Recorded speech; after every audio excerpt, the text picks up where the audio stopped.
Did you know that not everything on Zillow is for sale or for rent? Stay tuned. I'll tell you why. Being a real estate professional and someone that handles a lot of bank-owned properties, Zillow has kind of deemed me as a foreclosure specialist, which I'm grateful for. But with that comes some things that happens. So quite often, more times than I can count, someone who's searching on a property for Zillow is kind of like, you know what, hey, I see this property. Let me go ahead and reach out to the agent here because I want to go see this house, or I'm interested in buying this house. So we're checking in the MLS, we're checking different tax records, we're checking all over the place trying to find this property. And then sometimes for me, it just clicks. Let me check Zillow. So what happens is Zillow has a section where it's called pre-foreclosures. I'm going to be dropping a video here when I'm actually going to show you on the desktop how to go and search and find pre-foreclosures. So for your investors out there, this might be a really, really great way for you to go ahead and purchase a property. So I jump on, I check Zillow. Lo and behold, it's a pre-foreclosure. So what a pre-foreclosure actually is a person who owns a home, they've fallen behind on their mortgage payment. Times get rough, we understand how it is. So when a property owner falls behind and that first mortgage payment gets to 120 days, and that's 120 days here in Pennsylvania. Different states are going to have different rules. So you might want to contact a agent who handles REO properties, or do a little research on yourself and you can find out what it is for your particular state. But in Pennsylvania, it's 120. A lot of places it's 90 days or 91st days when they can file. So anyway, the bank goes ahead and they files with the courthouse saying like, hey, this person stopped paying the mortgage. I need to go ahead and start the eviction process or start the foreclosure process. So once they go ahead and do that, what's going to happen is they're going to get served what's called a notice of sale. So this notice of sale gets posted in the courthouse. Zillow finds these notices, and that's when they go ahead and start to put these properties up on the market. Well, put these properties on Zillow. They're not on the market. So just because a home is on Zillow doesn't mean that it's on the market. It's not on the MLS. It's not on the auction site.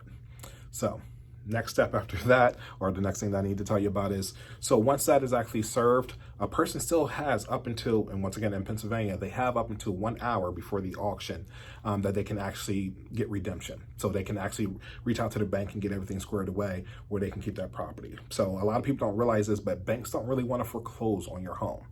So getting off topic, I'm sorry. When it comes to this real estate stuff, I get really excited and I can ramble. And I'm trying to keep this short because I know you want your information now. So let me get back to it. Zillow picks up the fact that it's actually a pre-foreclosure or notice of sale has been filed. They post it on their website. Like, hey, this property may be coming available, get up on it. Zillow, I'm all about you. Come to my website for you to find more information on the home for you to go ahead and purchase. So, but even though the notice of sale has been posted to the website and Zillow picks it up, doesn't mean that the home is actually for sale. You can't drive by the house to take a look at it. You can't knock on the door. Well, you could, but you shouldn't. So these homes are not really available for sale. And a lot of homeowners who may not have gotten caught up yet, but they plan to, might get a little bit upset that they have people calling them. They have people knocking on the door and things of that nature. So once the notice of sale is there and the property goes to auction status, at that point, that home might be a little bit closer to being available. And what I mean by that is, even though an auction date has been set, you have to understand that 9 times out of 10, that auction date is going to take place. A lot of times it doesn't really go through. It's going to get postponed, things of that nature. Seller gets caught up. Or at the actual auction, you're going to be buying the home as is, sight unseen. So you don't get a chance to go to the property, see the condition, to make a knowledgeable offer on the property during the auction. So also keep in mind that most auction places is cash only. So if you're looking for financing, conventional financing on a home, need to get an appraisal on FHA, it's not really going to work in this particular situation with auctions. A lot of times it's like, hey, this is cash only. You need to have $10,000-$20,000 that you need to pay us today. The rest of it you're going to have to pay in a week. At that point, you're going to go ahead and take possession of the property. It's going to be up to you to go ahead and file the eviction to get the former owner out of the home. Also, with that said, is a lot of times the bank's going to go ahead and send their own representatives to the auction.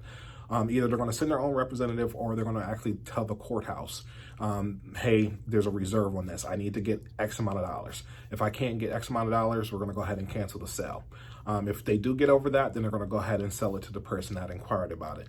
If not, they're going to go ahead and buy the property back. And at that point, it's going to become a foreclosure. Once it is a foreclosure, that's when you're going to start to see it in the MLS. Not necessarily just on Zillow, but you're going to see it in the MLS. I'm going to give you a little bit more information in future videos in regards to how banks decide what the price is going to be with foreclosures, whether or not they're going to do an auction, whether they're going to make repairs, selling as is. There's so many different things. So definitely make sure that you like and subscribe to my channel.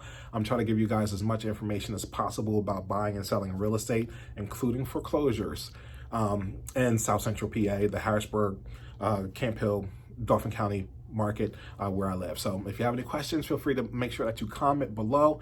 I'll be more than happy to answer your questions or possibly do another video here in the future. Thanks.